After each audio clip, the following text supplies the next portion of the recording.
Hey guys, this is Jenna with Hill Valley Farm, and I have an exciting announcement to make. Miss Irma finally released her hostages on Saturday, January 7th, 2023. Let's go meet them. So it's extremely hard to get pictures of them and videos of them because of Irma. And also because they climb and are climbing all over me now. So it's a good thing because they're so friendly. Let's see. Let's see. Yeah. Hi. Irma, it's okay. She's just not sure. This was the second one born. And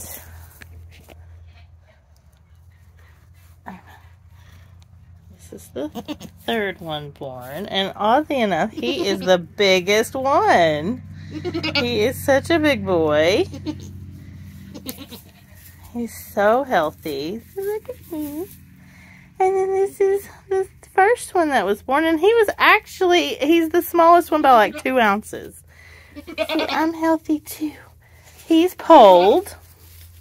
Yeah. And the other 2 are horned. So this is Hill Valley Jack B. Nimble. He, that's pending his registration. But he's so cute. I just love him. Yes, well, I love them all. And this guy was the second one born, the one that just leaped up there. He is going to be named Hill Valley Thor's Thunder. And this guy, he is actually sold. And he is going to be named Hill Valley Smoke on the Water. He loves to climb. He's been trying to jump up on me. And so they are just doing so good. Are you having problems? His chin is so cute. He's got some white on his chin. I'm calling him Thor for now. Yeah, say hi. Say hi. And every one of them have moon spots. His are a little bit louder just because he's dark. And this one, he has a moon spot on the top of his head. Oh, they're going to hop. And this is why his name is Jack B. Nimble. He is the first one to hop that started hopping. He is the one that just really took off, even though he's a little bit smaller than the others. Oh. And Irma is doing fabulous. As always, Irma is a really great mother. So she's done really well. Keeping these guys nice and warm. We have a heat lamp in here. It's our Prima from Premier One heat lamp. It's the only heat lamp I want in the barn. Yeah. And I really like the encasement that it has. And I also like the white bulbs, because then we don't have the red hue, you know. So I really do prefer the white bulbs. But these guys are growing already. They're getting to be big boys and healthy. See, watch him. He's trying so hard to jump up. Yeah. You are. You're trying so hard. Yeah.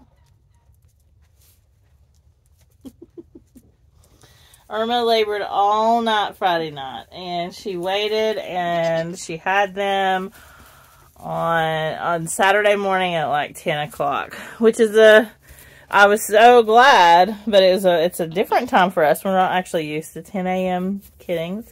And so, I ended up milking her 24 hours later, just because of things that were going on, and, I still got a quart of colostrum. Look at this. You're being crazy. You jumping? Yeah? Oh, my goodness. You're so cute. Oh, my goodness.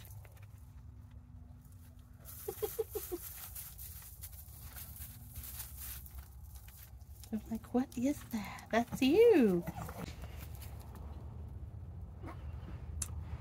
But Irma's doing really well. So proud of her. She has never had 3, ever, in her history. That I know of, the most were 2. I think she had twins before she came here. She had a single her first time. She had twins the second time. These were both before she came here. And then she had, when she came here, she had Lila and Chloe, so they were twin does. And then she had Cashmere the next year, so it was a big single doe. And then she had Rosie, not this past August, obviously, but the August before last, and big single doe. She wasn't as big as Cashmere, but she's pretty large. But yeah, so she had these 3, and of course 3 bucklings. I mean, I've finally gotten over the fact that she didn't give me a doe. Look at him, though. He is stunning. I'm a little partial. I really wish this one was a doe. Yes, I do. They're so funny when they hop. But they're getting their hops. And that's the most fun. I mean, it's so fun. They get really determined. It's really kind of funny.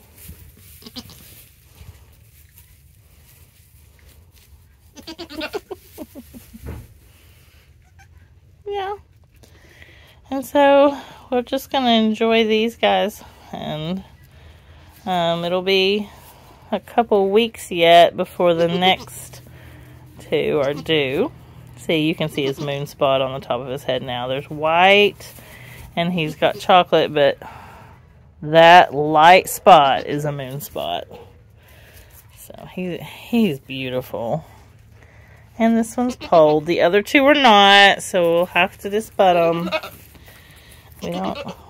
We don't love that part, but part of what we do. But like I said, they've all 3 healthy. I've not had to even do anything. I mean, you know, I worried since it was colder I would have to do like jump start or something for them, and nope, they didn't need any of that. They nursed. I mean, they really just took off. And they weren't big. I mean, they were 3 pounds, 2 ounces. I mean, you know, it's a pretty good size. And of course, Smokey over there is he was 3 pounds 14 ounces, so he's a little bit bigger. But yeah, so I'm just so happy to have babies again. I need to clean out the kid area. We had the peafowl over there during the really cold snap that we had right before Christmas. And I need to clean that out. Just the little pen where they were. But I've got 2 breedings to do yet, so I'm waiting to move them over there until I do the breedings. I pulled the cedars today and gave the PG 600. I'll talk to you guys a little bit more about that later. But on 2 does. And so I'm hoping to breed them either tomorrow or the following day. But yeah, see, I'm so cute. You guys are so cute. Yes. He's over there peeing. So, anyways, welcome to the world, Irma's Kids. So, part of some questions that we get a lot are, do you dam raise or do you bottle raise? And for the most part, we dam raise. just because our lives and the way that they are, I mean, we have 2 boys, and they're very, very active in all that they do. And so, I mean, and they go to school, and Craig, you know, he works from home, and that helps out a lot if we do have a case where I have to feed a bottle. But for the most part, we do not bottle raise, just because it just doesn't work out for our lives and what, you know, the season that we're in. So a lot of people will tell you dam raised are never the same as bottle raised, and to an extent, I guess they have a point. It just depends on their farm, but it also varies. So at our farm, we really, really strive and try to, I mean, you see them all over me. We try to love on them. I sit down. They climb all over me. They learn that humans are their friends. We give them treats. We're the ones, I mean, and they still take a bottle on milk test day because we do milk testing. So once a month, they'll take a bottle. I don't stress. I used to stress about that a whole lot.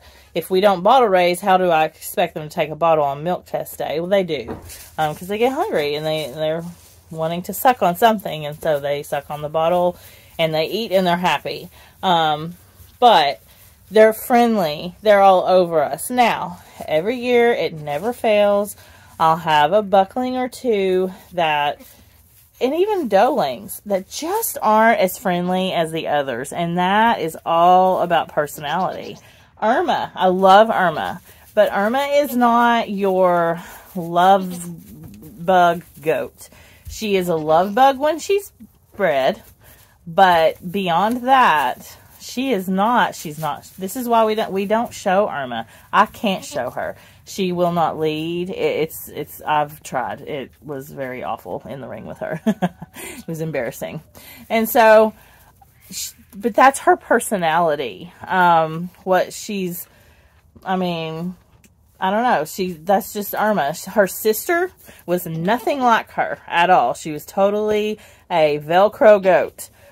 Wanted to be with you, loved humans, and Irma could just take you or leave you, kind of like Elfwin.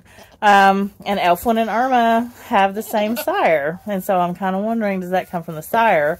Because Irma's mother is Mayflower, and Mayflower is not like that.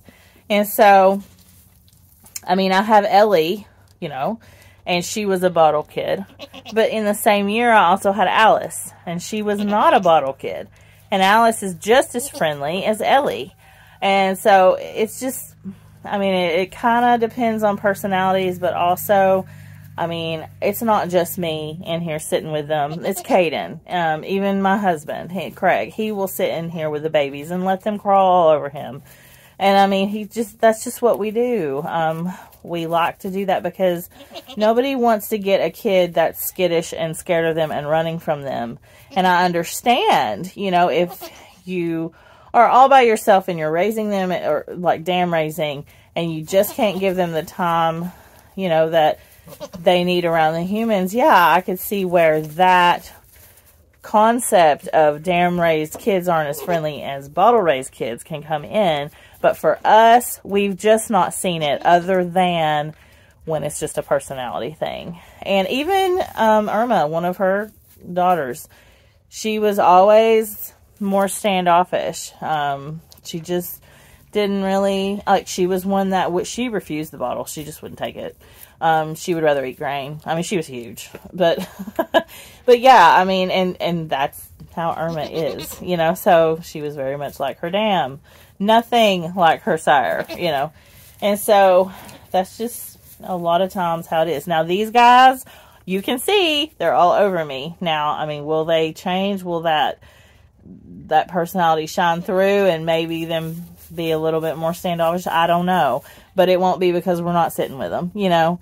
But yeah, you know, it just depends. And some people think that when you dam raise, you know, oh, I have to milk them. You don't have to milk them. I mean, obviously, if you do, you're going to get more milk out of them. Their production's going to be higher. And if you're on milk test, you definitely want that. And so we started Irma on I mean, she's on I call it the milking rotation. She's the only one in it right now. But we're milking her morning and night. And so, because she's going to be on that full lactation milk test. And when I say full lactation, that is 305 days is considered a full lactation.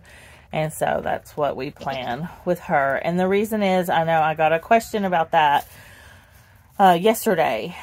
She already earned her Milk Star. Why would you do another test on her? And the reason is because, you know, she was on milk test that August that she freshened for like 2 months, and I wasn't even trying. Like, I just, you know, I knew that I was going to dry her up really soon. It wasn't about the milk test that year for her, because we weren't going to go through a winter milking. And so she earned her star in all 3 categories in 2020, her advanced registry star. And this time I know a little bit more of what I'm doing, because that was the first year I did milk tests, and I didn't really know what I was doing or what I was looking at or what was good or what was impressive. And so this time I know a little bit more than I did back in 2020. And so I will be doing that on her, because I want to see what she can do with her volume. Now, Irma is going to be 9. I don't know. I'm hoping I haven't missed her peak lactation. I don't really know when a doe's peak lactation is. That's something that I'm learning. It probably varies, you know, just like anything else, with their genes and what lines they're out of, and just on the goat in general.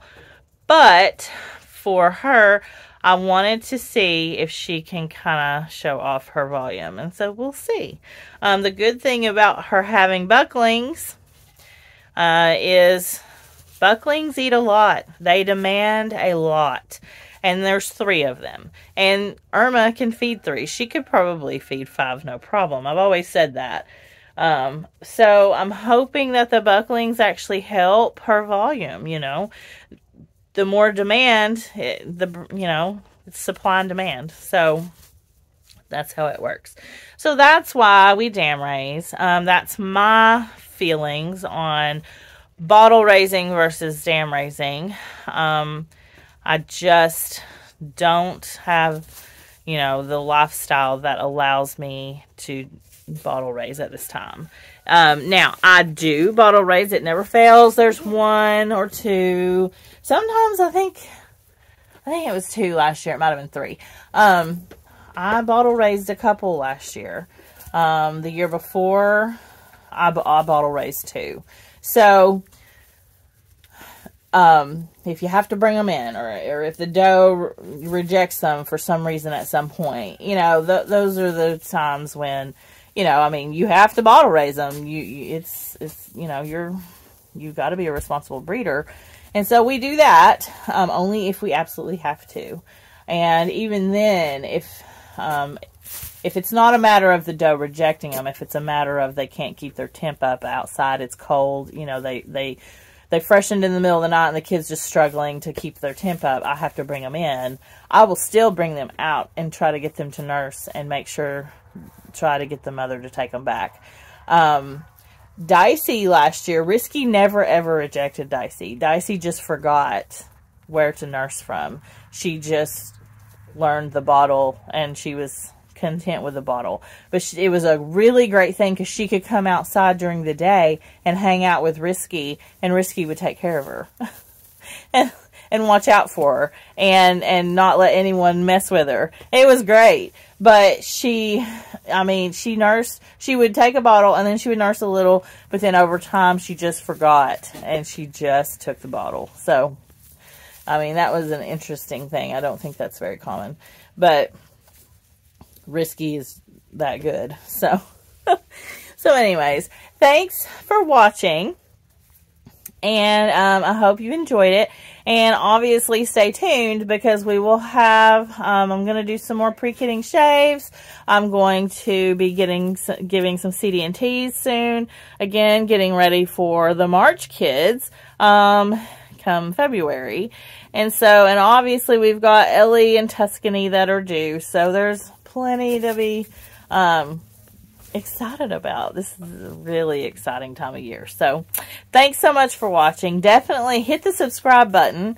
And we're trying to vamp up our subscribers. And also hit the thumbs up. That helps us more than you know. And until next time, I hope you guys have an awesome Goat Field day.